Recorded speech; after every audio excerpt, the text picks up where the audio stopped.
Okay, so the news is breaking and it is huge. A full-scale war has just erupted in the Middle East. In this explainer, we're going to break down what's happening right now, trace back the events that got us to this point, and look at the immediate fallout around the world. So what happened? On February 28, 2026, the entire global landscape just shifted. The United States and Israel launched a massive, coordinated military operation against Iran. And just like that, a conflict that has put the entire world on edge has begun. And the official reason for this? Well, it came straight from the US president. In a video statement, he laid out three main goals: take out Iran's missile and military power, stop them from getting nuclear weapons, and, the big one, ultimately cause the regime to fall. It was all framed as a critical move to stop a major threat. But behind the official statements, there's the immediate, brutal reality on the ground, and that's the human cost. According to the Iranian Red Crescent Society, that very first wave of strikes has already killed over 787 people inside Iran, and you know that number is only going to go up. And this is probably the single biggest development from the initial attack. Iranian state media is confirming it. A targeted decapitation strike right in Tehran succeeded. The country's highest authority, Supreme Leader Ali Khamenei, is dead. That's a blow that sends shockwaves not just through the regime, but the entire region. So, how on earth did we get here? A war like this doesn't just happen out of the blue, right? It's the end result of years of tension just boiling over. So let's rewind and see exactly how this happened. You know, looking back, the warning signs were all there. For years, it was a shadow war, but in 2024, it burst into the open with Iran and Israel firing missiles directly at each other. Then, by mid-2025, it got even worse, escalating into what they called a 12-day war that even pulled in the US military. Fast forward to just last month, and things got incredibly tense after Iran brutally crushed internal protests, prompting a direct warning from Washington. And the final straw? It seems to have been those nuclear talks in Oman. They fell apart literally the day before the attack, right when a deal was supposedly within reach. And that brings us right back to today and the details of the military operation itself. The Israeli code name for it is Operation Roaring Lion. And almost instantly, this thing exploded into a region-wide conflict. The first US-Israeli strikes were absolutely massive, hitting more than 2,000 targets all over Iran.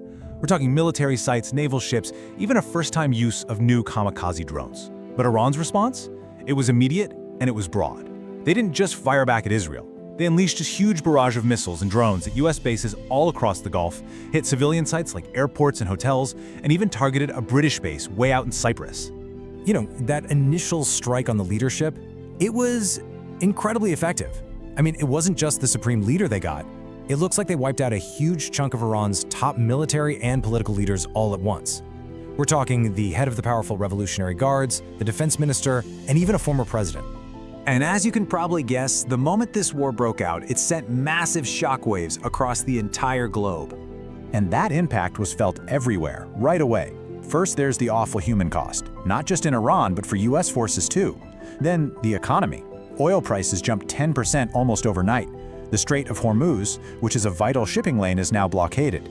Airspaces across the region are closed, which means thousands of travelers are stranded.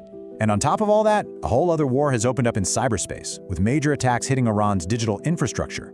So how's the world reacting? Well, it's completely divided. On one side, you have China and Russia, who immediately and strongly condemn the US-Israeli attack. On the other, you have the big European powers, Germany, France, the UK, and they're focusing their condemnation on Iran's retaliation. In the middle, you have the UN and the EU just begging for calm. And back in the US, a huge debate is already starting in Congress about whether the president even had the right to do this without their approval.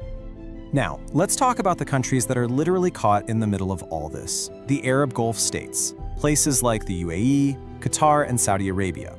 For them, this isn't some distant conflict. They are right in the crossfire. Think about it. Iran is actively attacking their cities, their airports, their economies. They host tens of thousands of American troops. So the big question is, why aren't they hitting back directly at Iran? Well, it's because they're trapped in what you could call a strategic nightmare. It's a total catch-22. If they do strike back, they become full-blown participants in a horrible war that would absolutely destroy the stable, modern image they've spent billions to build. But if they do nothing, they look weak, they have to keep paying these insane costs for air defense, and just sit there while Iran keeps attacking their cities. It's a classic no-win situation. And you better believe Iran knows this. Their whole strategy is built on it. It's what's called asymmetric warfare. They're hitting US allies on purpose to put pressure on Washington. The game plan is to overwhelm and exhaust these incredibly expensive, high-tech air defense systems with endless waves of much cheaper drones and missiles. And when you look at the money, the numbers are just mind-blowing. In just the first 2 days of fighting, the UAE reportedly spent $2.2 billion just on air defense. $2.2 billion! The cost for Iran to launch those attacks? An estimated $360 million. You just can't win that math. Over time, that kind of spending is completely unsustainable. So, where does that leave us? You've got Iran's leadership in shambles, but its military is still lashing out everywhere. You've got the Gulf states trapped in a defensive war they can't afford to keep fighting, and the world's major powers can't agree on what to do. It leaves us with a pretty terrifying question. Is this just the beginning of a massive regional war that nobody can win? And more importantly, one that has no end in sight?